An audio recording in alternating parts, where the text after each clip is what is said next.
would show it late like nothing but illustrious guests. This interview has been a long time coming. Mero, who's in the building today? Oh man, just your favorite rapper's favorite rapper. Ludacris is in the house, y'all. Luda! Yeah. Luda! What's going on, people? How y'all living, man? What's Making sure good, the pro is man? right. This Yes. is long overdue, man. I've been is waiting so- to do this. Bro, we've been waiting to have you on, man. You fam, like, you don't even understand. Like, I'm trying to like visualize what space you take place in like our brains. And you're like, you're not old school and you're not new school. You're just there. You've just always been there for us. Like for real. Like You that just ass. like There's no like, yo, you know what I'm saying? Like this joint, like you throw Splash Waterfalls right now and it bangs in 2021. You feel me? Like I appreciate that love. I was just gonna say sometimes you don't know how great your songs age until it comes that time. You have years and even decades later, man. And I'm just very blessed, very humbled, and it always feels good to hear, individuals like yourself say stuff like that, man, because it means the world to me. And I'm just, like I said, man, it's a lot of rappers out here, and it's a lot of people trying to make it from one album to 2 albums. But at the place that I'm at and what I've done, I'm just extremely thankful and just loving every bit of life the way you should. Bro, as you should. We're here to give you your roses. Because like what's funny is every now and then on Twitter, you'll have like a younger person and they'll say something stupid like, man, y'all wasn't listening to Luda in the club. And then you gotta be like, excuse you? Man, put your IP address. I will come fight you. We was in the club heavy. We was throwing bows. You don't know nothing about this. What? Y'all niggas was to throw bows? You wasn't in there like stand up? You know what I'm saying? Right. Come on. Yeah, man. And it's crazy because I came from the era of hip hop where you had to go buy albums. And so, you know, it's like, this is one of those, this is the Jay-Z, the DMX, you know what I mean?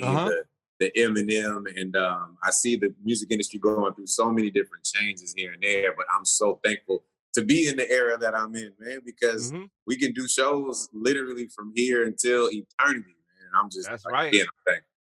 And the fans know every word. To me, one of the dopest things about you, though, is that, like, you're lyrical. You can spit. You got bars. Your music is fun, though. And it'd be like, you know, you could turn up, but there's still substance. There's still bars there. You know what I mean? And, like, part of it to me is just like, yo, this dude is mad dynamic. He's just like an entertainer. Does that come from the radio background, being in radio, or? So that's a great question. And I don't think I've ever answered this way for anybody. So kudos to you for asking a good question, man. I literally grew up probably somewhere in the same sense that you guys did, where all I did was watch comedies and funny movies. And I would watch them over and over and over again. And it became embedded in me.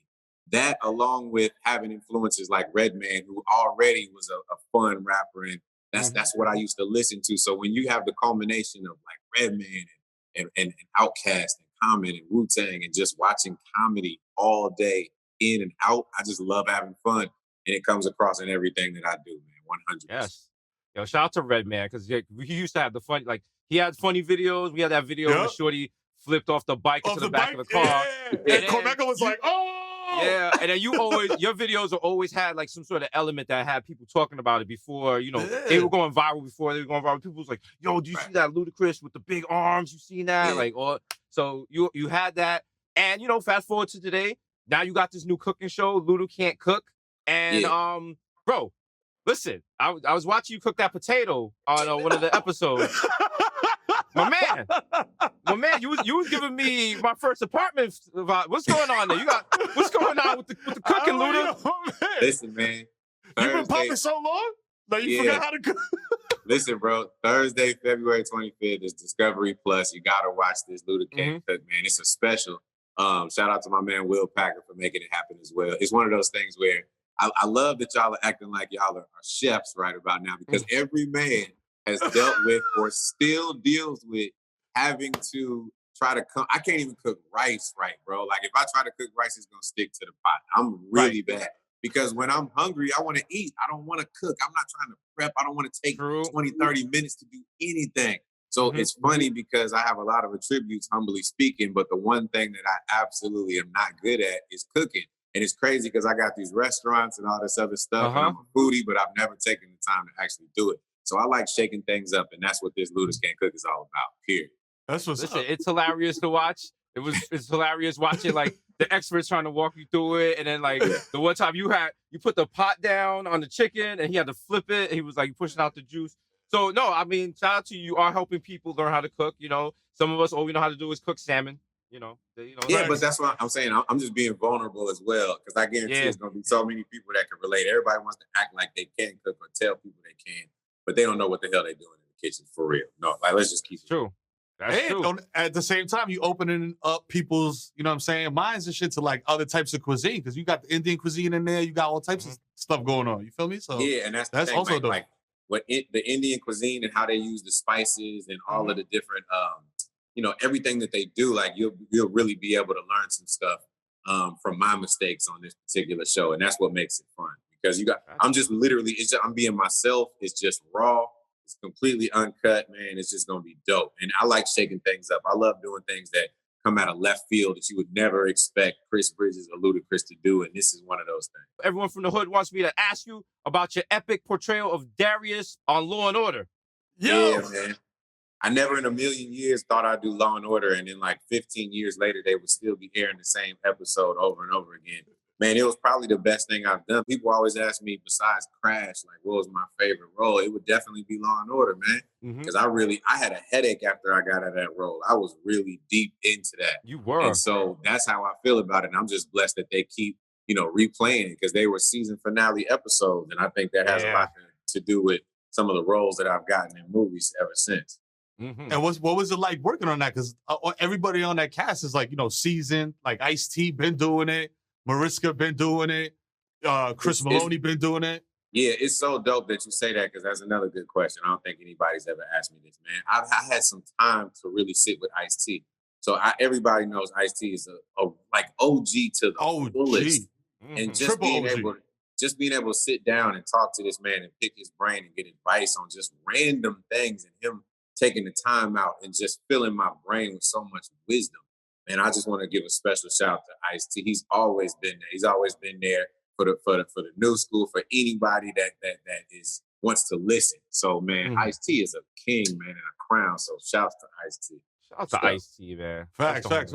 Hey, yo, how do you do this thing that you do where the biggest pop act at the time, be it Justin Bieber, whoever else, is like, yo, I'm dropping this song and I'm doing a remix. I want Luda.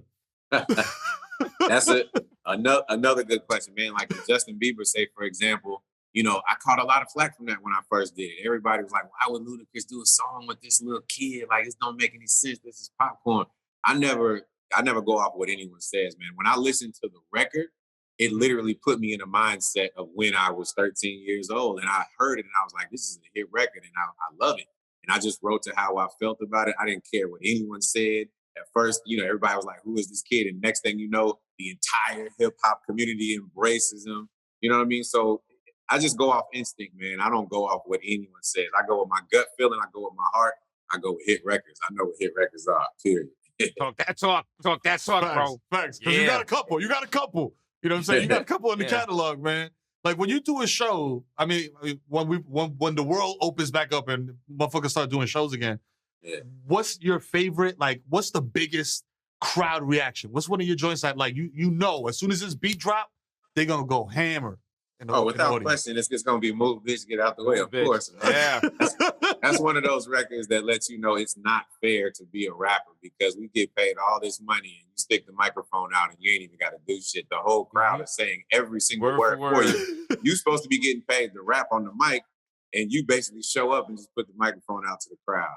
That's unfair, completely unfair. And I will say special mention to DJ Khaled for putting me on All I Do Is Win, a record that will never go out of style at a show or anywhere else, at any gaming event, no matter what it is. I just did the championship, the Super Bowl after party for the Tampa Bay Buccaneers. All I Do Is Win is always going to be a crowd favorite. Always and forever. Thanks. What was it like seeing, during the protest last summer, Move Bitch, like, all of a sudden getting viral again? Like, yeah. Again, man, it's one of those things where you can't tell the world how your song ages. The world has to tell you how your song ages, from doing the verses to it being in, like you said, in all of these different marches and things going on with the BLM movement. It just blew my mind, man. It lets me know that, humbly speaking, we got some timeless records that's gonna be around for. I think every artist's dream is to have songs that last a lifetime and then some. So you got people like Michael Jackson, you got people like Prince, you got people like the Beatles, you got people like Elvis Presley. That's the category people really want to be in. You know what I mean? Some people's records last a couple months, some a couple years, some a decade or two. When you get to that point where you can last for a lifetime and then some and beyond, oh.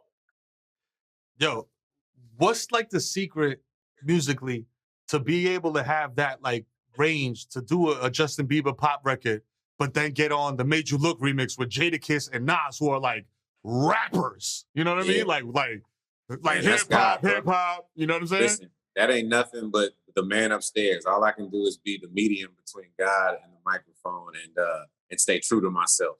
And I take it back to not listening to what everybody might say or what I should do. Just do what I feel I should do, man. And you learn by trial by error. Sometimes you just gotta. You can't be afraid to do different things. You know what I'm saying? I'm all about evolution and I'm all about progression.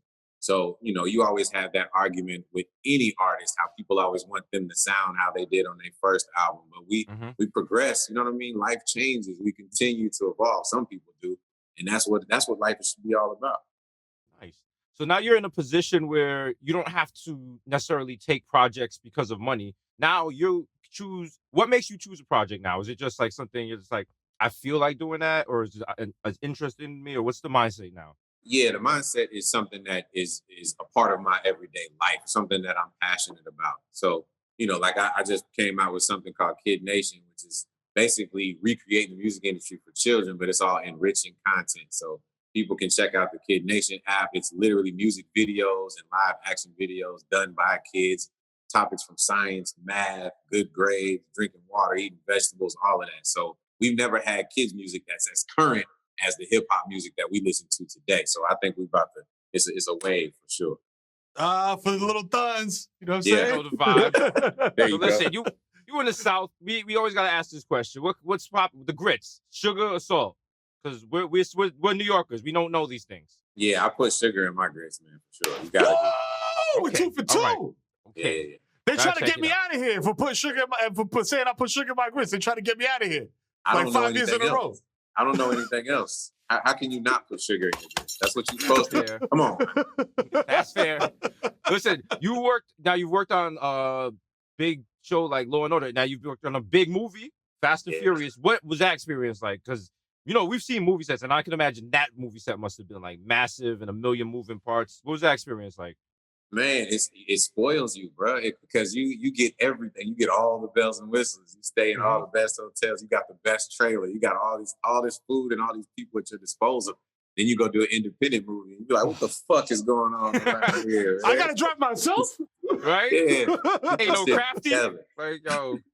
Man, that's the gift that keeps on giving, man. And F9 is done. They, hopefully we'll be able to announce when it's coming. But of course, because of the pandemic and movie theaters not being open, they've had to push it back. But I cannot wait for you guys to see that. And I'm hearing that there's 2 more after that. So 10 and 11, this is the gift that keeps on giving. Yeah. 10 and 11, you know what I'm saying? 10 and 11 could include 2 drag racing dudes from the Bronx. You never know. You know what I'm saying? Hey, listen, if it were up to me, y'all would be in there. I wish I could just make that decision. But I got you covered. Y'all might need to show us what some of your skills are drag racing for sure. Oh, I'm nasty with it. I gotta drop how the chord sitting outside right now. 4 cylinders. Crashed up. Yeah, you for real. You ain't messing around. Oh man.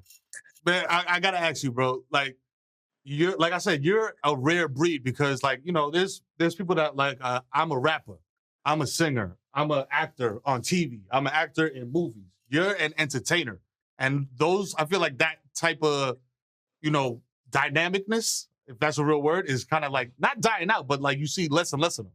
You know what I'm saying? Like, but going from there, like, what's your not favorite, but like, what is your kind of like most fun to do? You know what I'm saying? Like, is it being in the studio crafting bars? Is it, you know what I mean, acting or? Yeah, that's a good question, man. I think part of the reason that I love doing so many things is because people, I think a lot of artists they're afraid to show all sides of themselves. Like if you're a rapper and you got to portray this hard image, you just got to be hard all the time. You can show little glimpses of your humanity, but With me, I just don't give a damn, man. I am who I am, and I like to show the world.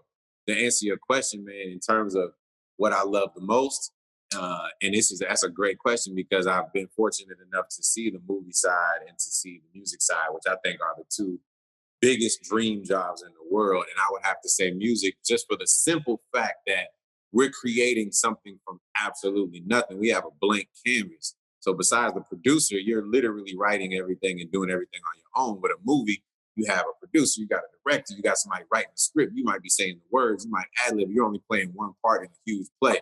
But with music, you're creating something from absolutely nothing.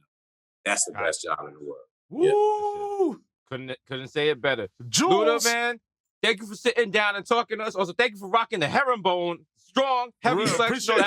That's hip hop right there. Yo, listen. You don't see nobody doing that right now. You don't see that anymore. They don't know. I also gotta personally thank you because I have 4 children and they were all created using doggy and froggy style. Yeah. Fat Rabbit. I will continue to make you proud, man. I appreciate y'all, man. And I'm glad I finally got a chance to do this. This will be the first time, but not the last. I'll be back. Nah. Next time it's in person. We wilding out. There you go. Listen, every guest gets a neon sign. You know, what would your neon sign say? Why tiptoe through life to arrive safely at death? Woo! Yeah. He was ready. He was ready. That was in the chamber. Man, that's one of those lyrics that you get tattooed on your arm. Like, yeah, let's go right there. Man, listen, life is short, man. Like I know we hear that term thrown around, but I think we all realize, not only from this pandemic, but when we go on our Instagram or you go on news every day and one of our heroes is out of there, it's letting you know how short of a period we are on this earth for. People, I don't know who needs to hear this, but live your damn life, man. Get up, just live your life. Just live it. Talk to them. Luda, thank you. Appreciate y'all, man. My God. The one and only, y'all. You know what I'm saying? Luda, give it up for him. Watch Luda Can't Cook.